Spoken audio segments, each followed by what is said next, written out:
आज हम chapter number 2 start करेंगे और chapter number 2 is about biochemistry. Chemistry में जिस तरह से आप केमिकल रिएक्शंस को पढ़ते हो, केमिकल कंपोनेंट्स को पढ़ते हो, वही चीज़ आप यहाँ पे पढ़ोगे, लेकिन वो केमिकल कंपोनेंट्स और वो केमिकल रिएक्शंस जो कि बायो के अंदर हैं। बायो मीन्स के लिविंग ऑर्गेनिजम्स के अंदर हैं। सो बायोकेमिस्ट्री में आपने क्या करना है कि आपने chemical components,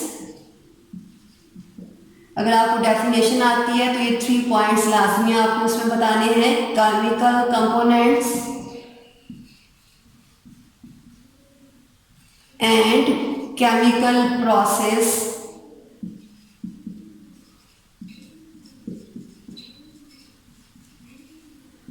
in living organisms.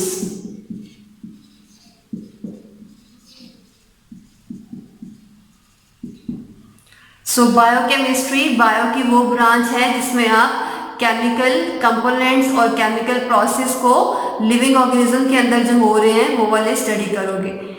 ठीक है, जिस तरह से आप केमिस्ट्री के अंदर कंपोनेंट्स और रिएक्शंस को पढ़ते हैं, यहाँ पे भी आपने वही करना है, लेकिन जस्ट वही वाले केमिकल कंपोनेंट्स और वही वाले रिएक्शंस जो कि लिविंग ऑर्गेनिज्म की बॉडी के अंदर हैं। इस चैप्टर के अंदर आप बेटे जो बेसिक बायोकेमिकल कंपोनेंट्स पढ़ोगे वो बायोपॉलीमर्स भी हैं, उसमें कार्बोहाइड्रेट्स, प्रोटीन्स,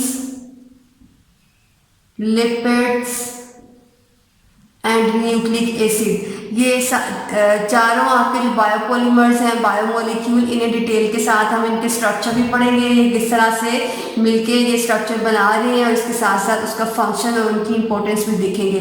लेकिन ये चैप्टर स्टार्ट करने से पहले कुछ ऑब्जेक्टिव है जो कि आपको शॉर्ट क्वेश्चन में आ सकती है, वो ऑब्जेक्टिव हम देख लेते हैं इनको स्टार्ट करने से पहले।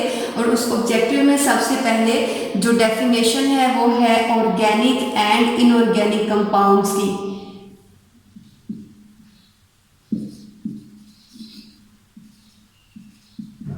Organic and inorganic compounds. Organic और इनऑर्गेनिक कंपाउंड्स, इनकी डेफिनेशन मैं आपको पहले बता चुकी हूँ। Organic and inorganic compounds chapter number 1 जब हम पढ़ रहे थे, लेवल ऑफ बायोलॉजिकल ऑर्गेनाइजेशन, उसमें हमने इसको पढ़ा था, लेकिन मैं यहाँ पे रिकॉल कर देती हूँ।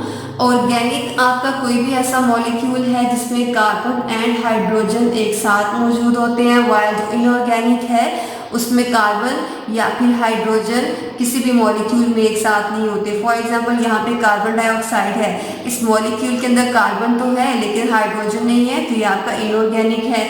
यहाँ पे एक ग्लूकोज का मॉलिक्यूल लिख लेते हैं C6H12O6, कार्बन भी है और हाइड्रोजन भी है, तो ये ऑर्गेनिक में आएगा।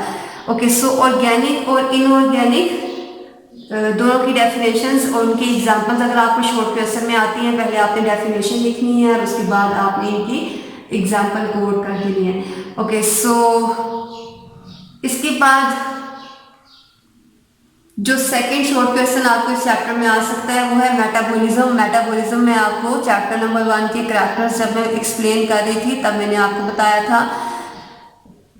मेटाबॉलिज्म की डेफिनेशन आपकी बुक में गिवन है चैप्टर नंबर 2 के फर्स्ट पेज पे ही। तो मेटाबॉलिज्म में पहले जो मैंने आपको लेक्चर में बताया था कि टोटल जितने भी रिएक्शंस हो रहे हैं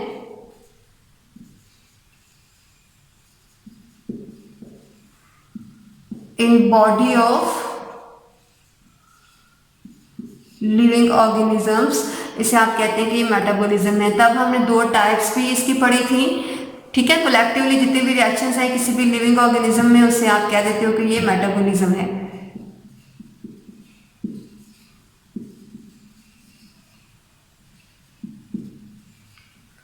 मेटाबॉलिज्म की फर्दर आपने 2 टाइप्स पढ़ी थी, catabolism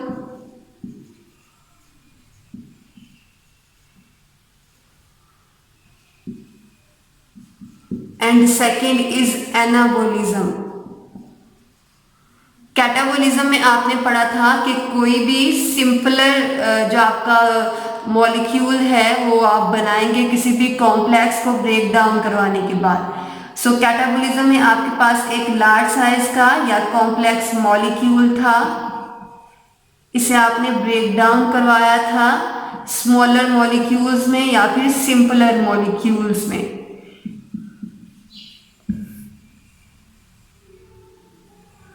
while in case of anabolism, anabolism में आपने क्या पढ़ा था कि दो स्मॉलर मॉलिक्यूल्स कंबाइन करके एक लार्जर मॉलिक्यूल बना रहे हैं, और जो स्मॉलर मॉलिक्यूल है इन्हें आप सिंपलर कह सकते हो। सिंपलर मॉलिक्यूल्स कंबाइन करेंगे और एक लार्ज साइज का कॉम्प्लेक्स मॉलिक्यूल बनाते हैं, ठीक है। कॉम्प्लेक्स लार्ज साइज का और सिंपल स्मॉलर साइज, आप ये दोनों प्रैक्टिस लिख सकते हो।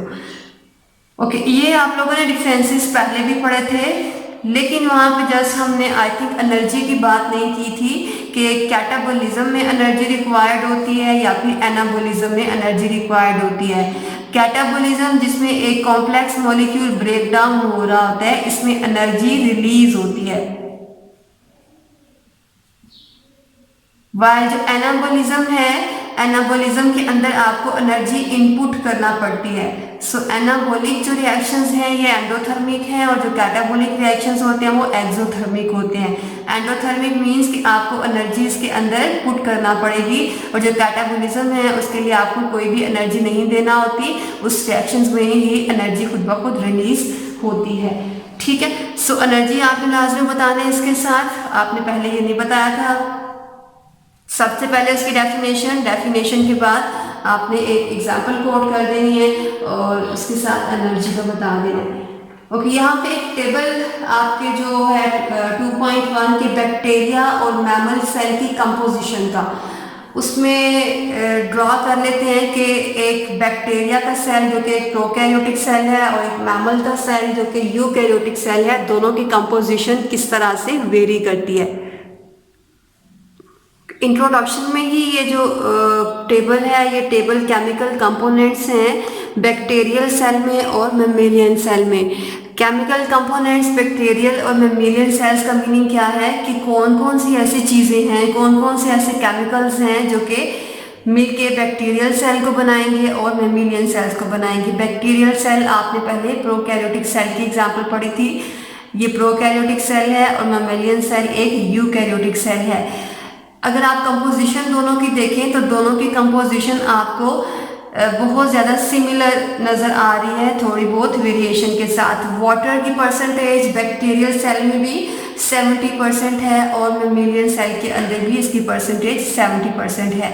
वाइल जो प्रोटीन की परसेंटेज है वो बैक्टीरियल सेल में 15% है, वाइल मेमेलियन सेल में 18% प्रोटीन की परसेंटेज है।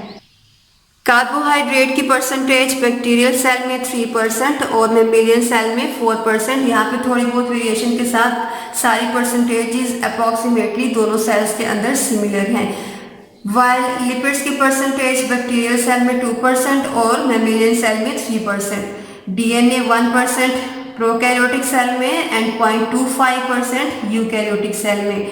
जस्ट आरएनए का डिफरेंस यहाँ पे बहुत क्लियर है कि आरएनए का जो नंबर है वो प्रोकैरियोटिक सेल के अंदर बहुत ज़्यादा होता है। 6% जो सेल का है वो आरएनए बना रहा है, वाइल जस्ट 1.1% जो यूकैरियोटिक सेल का पार्ट है वो आरएनए का बना हुआ है। ऑर्गेनिक मॉलिक्यूल्स दोनों के अंदर 2% है, एंड लास्ट में जो इनऑर्गेनिक साल्ट्स हैं दोनों के अंदर बैक्टीरियल सेल में भी और एक यूकैरियोटिक सेल में, दोनों सेल्स के अंदर जस्ट 1% है। ये सारी परसेंटेजेस आप लोगों ने एमसीक्यूज के लिए याद करनी है। बायोपॉलीमर्स को स्टार्ट करने से पहले आपको कार्बन की और वाटर की इम्पोर्टेंस पढ़ना है। और कार्बन की इम्पोर्टेंस क्यों पढ़ना है, बिकॉज हमने पहले बात की कि इस चैप्टर में हमने 4 बायोपॉलीमर्स पढ़ने हैं, carbohydrates, lipids, proteins and nucleic acid. और ये चारों बायोमोलिक्यूल्स ऑर्गेनिक है नेचर में। ऑर्गेनिक नेचर है तो इट मीन्स के ये कार्बन उनके अंदर लाजमी मौजूद होगा। सो जितने भी लिविंग ऑर्गेनिज्म हैं उनकी बॉडी के अंदर लिपिड्स, प्रोटीन्स और कार्बोहाइड्रेट्स, न्यूक्लिक एसिड लाजमी होंगे। वो लाजमी है तो इट मीन्स कि ऑर्गेनिक मॉलिक्यूल की जो रिक्वायरमेंट है वो होनी चाहिए जो कि कार्बन है। सो कार्बन जो है ये बेसिक एलिमेंट है ऑर्गेनिक कंपाउंड का।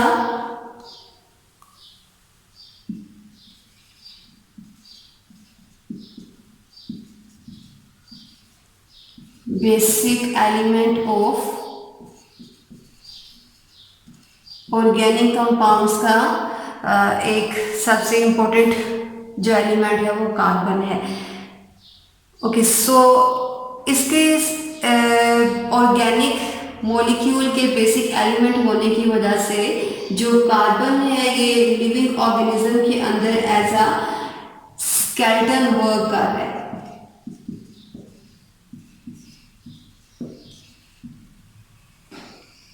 बिकॉज कोई भी जो लिविंग ऑर्गेनिज्म है वो ऑर्गेनिक मॉलिक्यूल्स के बने हुए हैं, तो जो लिविंग ऑर्गेनिज्म हैं ऑर्गेनिक मॉलिक्यूल्स के हैं, तो इट मीन्स कि इनके अंदर कार्बन भी लाजमी होगी। सो किसी भी लिविंग ऑर्गेनिज्म के स्ट्रक्चर को, उसकी फंक्शन को सपोर्ट करने के लिए हमें कार्बन की इम्पोर्टेंस को स्टडी करना है। कार्बन की इम्पोर्टेंस को स्टडी करने के लिए कुछ करैक्टर्स हैं आपकी बुक में, वो हम देख लेते हैं कि कौन कौन से ऐसे करैक्टर्स हैं जो कि लिविंग ऑर्गेनिज्म के अंदर कार्बन को बहुत ज़्यादा इम्पोर्टेंस दे रहे हैं। फर्स्ट वन इज कि कार्बन इज टेट्रावेलेंट।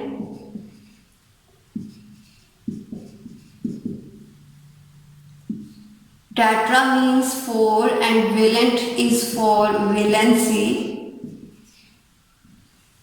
वैलेंसी किसी भी एटम की या एलिमेंट की कंबाइनिंग कैपेसिटी है।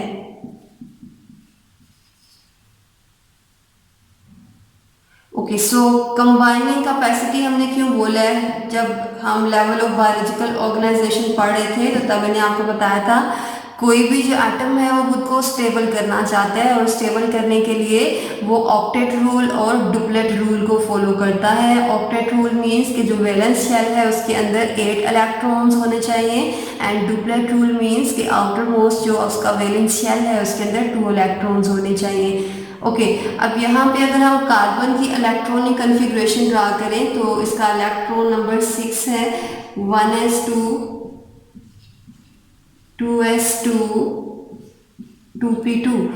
ये इसका सबसे आउटर मोस्ट शेल है। आउटर मोस्ट शेल के अंदर जो यहाँ पे 4 इलेक्ट्रॉन्स हैं, इसको 8 इलेक्ट्रॉन्स करने हैं। 8 इलेक्ट्रॉन्स करने के लिए इसे 4 और इलेक्ट्रॉन्स चाहिए, और 4 इलेक्ट्रॉन्स लेने के लिए वो किसी भी और एटम के साथ कोवेलेंट बॉन्ड बनाएगा। लेवल ऑफ बायोलॉजिकल ऑर्गेनाइजेशन के अंदर मैंने आपको कोवेलेंट बॉन्ड का बताया था कि अगर 2 डिफरेंट एटम्स खुद को स्टेबल करने के लिए डुप्लेट रूल या ऑक्टेट रूल को फॉलो करने के लिए इलेक्ट्रॉन्स को शेयर कर रहे हैं तो ये कोवेलेंट बॉन्ड है। अगर वो इलेक्ट्रॉन को डोनेट या एक्सेप्ट कर रहे हैं तो वो आयोनिक बॉन्ड है। तो जो कार्बन है ये किसी और 4 इलेक्ट्रॉन्स को लेने के लिए किसी और 4 एटम्स के साथ कंबाइन करेगा। इसे आप कहते हैं कि ये टेट्रावेलेंट है। वैलेंसी मीन्स के वो कितने के साथ कंबाइन करेगा? टेट्रा मीन्स कि ये 4 के साथ कंबाइन करेगा। ओके, ये टेट्रावेलेंसी कार्बन को किस तरह से इंपॉर्टेंस दे रही है?